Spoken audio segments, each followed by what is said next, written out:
Could we see a potential blockbuster deal between the Vancouver Canucks and the Buffalo Sabres? On this morning's 32 Thoughts podcast, Elliotte Friedman did his best to set Vancouver's social media on fire with his idea to help both struggling franchises. We'll discuss what it could mean for both teams. Who says no? We'll discuss our thoughts coming up next. So welcome back to another video here at Top Shelf Hockey. As I mentioned, we're talking about an idea discussed from NHL insider Elliotte Friedman on his brand new edition of the 32 Thoughts podcast, which was released this morning, of course, on all platforms. He had a wild idea that I'm sure set Vancouver social media on fire with the thoughts of a blockbuster deal between the Canucks and the Sabres. Now, I want to get full disclosure out there. Elliotte is not saying that these two teams are discussing this deal. He's not saying he has any intel to suggest this is going to happen. This is just something he said that after everything both of these teams have been through, we know the Sabres, of course, longest drought in the NHL for not being in the playoffs. I've had a 10-game losing streak. They had a players-only meeting this morning in Montreal. They canceled practice. Owner Terry Bagula is on his way to meet with the team. You got to expect changes are coming. There's been talk that they're getting a lot of interest in the players that are being discussed in this video. So it's just a matter of saying, okay, the team is at a crossroads here. They're desperate for something good to happen. They need change. What's it going to be? You're probably going to see a big trade of some sort to try to shake things up. It's pretty likely. Hard to say exactly who, what, and where and when it's going to happen. On Vancouver's side, now they're not in the same predicament here as the Sabres. They're a much more likely team to be in the playoffs, but at this rate, they've taken a step back from last year. We know that they've had some rough games recently, and of course, there's been a lot of talk around the JT Miller personal leave of absence and a lot of speculation on a relationship between himself and other top centerman Elias Pettersson. Now, it's no secret that it really appears that there's enough evidence, and we can't confirm it 100%. It's just based on all the comments are around reporters and kind of what you see. It does seem like those two don't exactly have the great relationship. Elias Pettersson has played completely differently in Miller's absence compared to when Miller's there. But they also have a long history of playing together. It's not like they became brand new teammates last week and decided they didn't like each other. This is not players that are new to each other and finding out that that's the case. This is a completely different scenario. They've been teammates now for quite some time. And, maybe, I'm not sure how long this has been going on. At the end of the day, though, this blockbuster deal that's been proposed by Friedman, he thinks, might be something that he realistically thinks could happen just based off of where the teams are at. Like I said, not based off of intel. However, I will caution this, just a little footnote. I found in the past, a lot of time NHL insiders have put out ideas like this, making sure they disclose it as, this is not intel I have, this is not inside info, this is just my own opinion, my own thoughts. I wonder what this, if there's something like this might happen. So when they do that, sometimes they do have a little bit of intel, but maybe they're not really willing to put it out there and kind of put their name on it just yet, so they spin it a different way. Now, again, I'm not saying that I think that either. I'm just saying I've seen that in the past, so take that for what you will. The odds of this trade going down are probably very slim. This is really just for discussion purposes. The way this was framed in the podcast, the way he talked about it with co-host Kyle Bukauskas, is who says no? Do you think either team would say no to this deal? Or if they did get together and discuss it, do you think it would happen? Would they come to terms and pull the trigger? And that's kind of where we're at here. So the proposed trade was the Vancouver Canucks trading top centerman Elias Pettersson and his long-term contract. Of course, it comes with him. Just recently signed an 8-year deal at $11.6 million per season over to the Buffalo Sabres in exchange for one of their top centermen, Dylan Cousins, and one of their top defensemen, Bowen Byram. So it's an interesting concept. We know the Sabres have been getting calls and interest in both of those players. It's kind of at a point with Cousins. I seriously wonder if a fresh start is going to be necessary. But yeah, that's the proposed idea. Sounds crazy, I know. Lots of big names involved here. But hey, let's break it down and look at it and come to terms on what we think and what team would say no, or would both teams be like, yeah, you know what, this sounds good, let's do it. Okay, from Vancouver's perspective, okay, you've got Elias Pettersson, 26 years old, $11.6 million for the foreseeable future until 2032. That takes him through pretty well all his prime years till his early 30s. Okay, previously, 2 years back, which is probably the season that really got him his contract, he was a 100-point player, put up 102 points in 22-23. Follow that up in 23-24 with 89 points. He did miss a couple of games, a little bit fewer points, but not like it's a bad season by any means. But, at the end of the day, it is a little bit less. 24-25, he's got 26 points in 29 games, which puts him on pace for about 73. Mathematically, works out to be around 73 and a half. So 73 to 74 points. That's another big jump down. That's 15 points, roughly, less than last year. Last year, was 13 points less than the year before. So that's 28 points less than 2 years ago. Pettersson is not trending in the right direction. If you take a look at how things have gone in Vancouver with the whole Miller thing, Miller was gone for approximately 4 weeks with this leave of absence. Pettersson's game really got a lot better. Production was up. The play was up. He seems to be different when Miller's around. Now, it's only been a couple of games since Miller's been back, but Pettersson, again, doesn't seem to be quite the same guy again. Like, it's almost like I see fans, there's a division out there, and there seems to be people taking sides on who they like better and who they don't, who they think the Canucks should move and who they shouldn't and all that. Some people call him Pouty Petey. I don't know. I guess at the end of the day, the Canucks need to decide, is this relationship at a point where we need to move somebody or not? That's a big question. And secondly, if they feel like they have to, you got to look at a couple of things. One, Pettersson's much younger than Miller. We're looking at a 5 to 6 year difference here. Okay, so Pettersson's much younger. He also makes more money. His contract was done a little bit more recent, so it takes it a little bit longer, but they're both signed long-term right now. Depending on where they see their team's kind of window to potentially win, which might be on the contract of Quinn Hughes, it's hard to say, they have to think short-term. Like they ideally see themselves as close to contending now. We know last year they thought they could contend, or they wouldn't have spent all these different assets trying to pick up players and getting Zadorov and Lindholm. This year, they have taken a bit of a step back. They're not playing as well. They're not getting the results. And, to some degree, like there seems to be some internal stuff going on. Miller was gone for a month on his own accord. I think to some degree, teams have seen this version of the Canucks under Rick Tocchet long enough that they figured out, for one, they figured that this team is the real deal. They're legit. Like when teams first tend to improve, I think they kind of catch people by surprise. I think teams don't always give their A game to every opponent every night. And I think teams have realized that this Canucks team is good enough that you can't play your B game and win. You're going to lose those more often than not. So they're getting probably better effort, less backup goaltenders, lots of things like that are affecting the opponent's side of things. And then also over time, teams figure out your style, your play, your systems, and what is the best way to combat that. How do they defend you? How do they attack you to expose certain things? And, Tocchet's been there long enough that teams, I think, have made adjustments to how he has them playing, to how they can counteract things better. That's natural. That's how things go over time. That's why you constantly have to be creative and ever-changing and ever-evolving.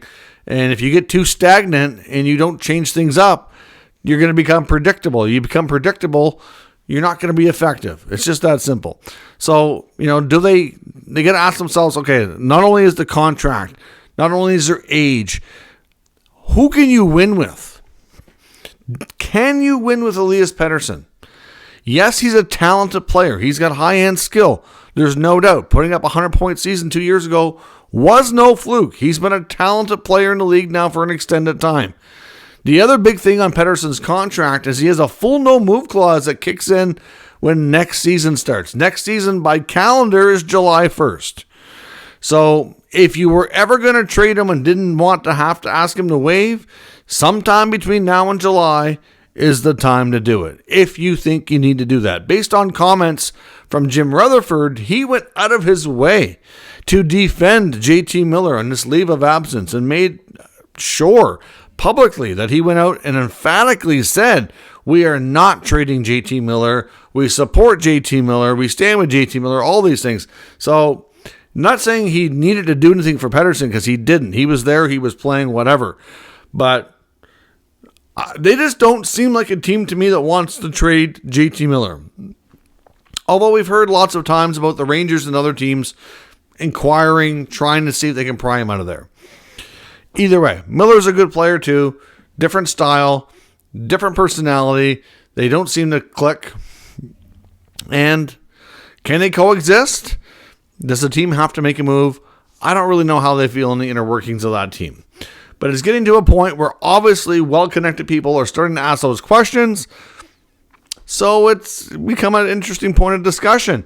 On the Buffalo side of it, you've got Bowen Byram, pending restricted free agent and not all that far from being a UFA. And according to Elliotte Friedman, has made it known that he thinks he's good enough on a lot of teams to be a number one top pair defenseman. He knows in Buffalo on the left side, he's also got Owen Power and Rasmus Dahlin playing ahead of him. So, a couple of things. For one, he's good enough. He's not a third pair guy. And to play up higher in the lineup, you've got three left shot guys. Somebody's playing on their offside, right? So, do the Sabres want to pay Byram? Because that's the other thing. He needs a new contract here soon. They've already given Dahlin and Power a lot of long-term and big money. They've signed Matthias Samuelsson, who's a different kind of defenseman, righty. You know, he signed long-term. Byram's making $385 now. He's putting up 18 points in 31 games so far this year. So he's probably going to be at least a 40, if not 50-point defenseman. And he's not even playing the most minutes on the team, although he has played a lot of minutes here recently. His role has been expanding with this team. And like I said, with Friedman saying that one of his things that seems to be important to him from what he's hearing is that he wants to have the opportunity to be top pair defenseman. He thinks he's good enough and wants the opportunity to play a big role. So will he get that in Buffalo? And does Buffalo want to pay him? Which is why his name is coming up in the rumor mills. Combination of those two things. Now, I know they gave up Casey Middlestat to get Byram, and I don't see them obviously Byram's not UFA yet, so it's not like he's going to walk. But that's why there's a lot of, people wondering if he would get moved. When it comes to Dylan Cousins is a great player in his own right, but has had some mighty struggles. He's 23 years old. He'll be 24 in February. He's making $7.1 million. He'll be a young UFA at age 29, which is 6 years away. If you take a look at his breakout year, which was 2 years ago, which is what got him that contract, he had 31 goals and 68 points. Looked like he was well on his way, being a really solid number two, if not potential number one centerman who could get you 30 plus goals and, probably looking at if he peaks maybe at 80, 90 points. Well, then that hasn't happened. He's been nothing but regression since then, statistically. From what I've seen a little bit, I think there's a little bit of unluckiness there as well. But looking at last year, he regressed to 18 goals and 47 points. And this year, he's on pace, for even less. So he's got 13 points in 31 games. Things are just not clicking for him. They moved him around in different spots in the lineup too, and I don't know. He just seems like he's a prime candidate for a fresh start. But like I've said, the Sabres need to be careful here because they've moved a lot of guys that were in their prime and went on to be big-time players and Stanley Cup champions elsewhere. If you look at your all-Sabres team for players that have been moved in the last 5 years, there's some good players out there, including Sam Reinhart and Jack Eichel. Different set of circumstances, but still, players that you would think under the right circumstances would still be Sabres and would be helping lead this team into being a consistent playoff team by now. It's been 14 years. It's not like they haven't had their fair share of draft lottery luck. They have two defensemen on their roster that were drafted first overall. Eichel and Reinhart were both top couple picks in the draft. Like, they had their opportunities there. This team has been mismanaged for a long time. And it needs change again, unfortunately. I didn't really ever thought Kevin Adams was the right guy. I don't know what they got to do there, but something to shake things up. If the Sabres and the Canucks had discussions about this trade, do the Sabres say no? I don't think they do. I think they say, we'll gladly take Elias Pettersson and help him figure things out. Former 100-point player. What he's already done at a younger age is more than either of these guys have done. We might have to trade Byram anyway, and this gets us a legit number one center. Now your Tage Thompson and Elias Pettersson are your top two centers. How good is that? You get a lot of money tied up there, but they're both well worth it if they give you their best and they play their best and be the best versions of themselves. On the Vancouver side of it, you lose Pettersson from a money standpoint. It works from a cap perspective because Cousins' money and Byram's money add up to being pretty close to what Pettersson's making. It's just a little bit less. But Byram's going to need a raise. Now, they both have ties to that area. They're both Western Canadian kids. I know Dylan Cousins technically from Whitehorse, but I do believe he spent some time playing in the lower valley of Vancouver. And, of course, Byram connected there as well. So I don't know what their thoughts are, what Byram's thoughts are. He'd be playing behind Quinn Hughes. He won a Stanley Cup playing behind Cale Makar.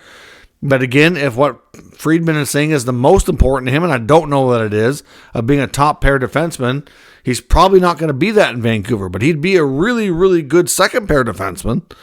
How much money is it going to take to lock him up? Do you consider doing that? You have Hughes, you have Hronek. Would Byram be the third piece there to lock up long term as well? Maybe. You just got to be really, really careful moving Pettersson. Like he is a franchise centerman if he's playing his best and giving you those 100-point campaigns.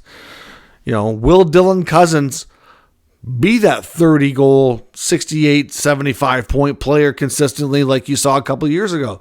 That, to me, comes with a little bit of risk. If you can get Cousins a little bit cheaper because of his lack of production, I would feel better about the deal. So like they said on the podcast, Kyle and Elliot said, if either team says no here, it's probably Vancouver. And I have to agree. I don't know that Vancouver does that. I think that the Sabres might have to sweeten this further. Either instead of Byram, you ask for Power, because I don't think they'd include Dahlin. You ask for Power, and maybe they try to pay Byram to be, again, a really good second pair defenseman behind Dahlin. Or one of them plays their offside and he becomes Dahlin's part. Maybe he stays and they form the top pair for the next 7-8 years. I don't know. Like, that's a possibility. Like, you either talk to them about including Power and they keep Byram, which some would see maybe as an upgrade. Power is probably better defensively. And maybe instead of Cousins, you ask for Thompson. And you hope that Cousins remains your number two centerman and figures it out, and then you get Pettersson Cousins instead of Pettersson Thompson.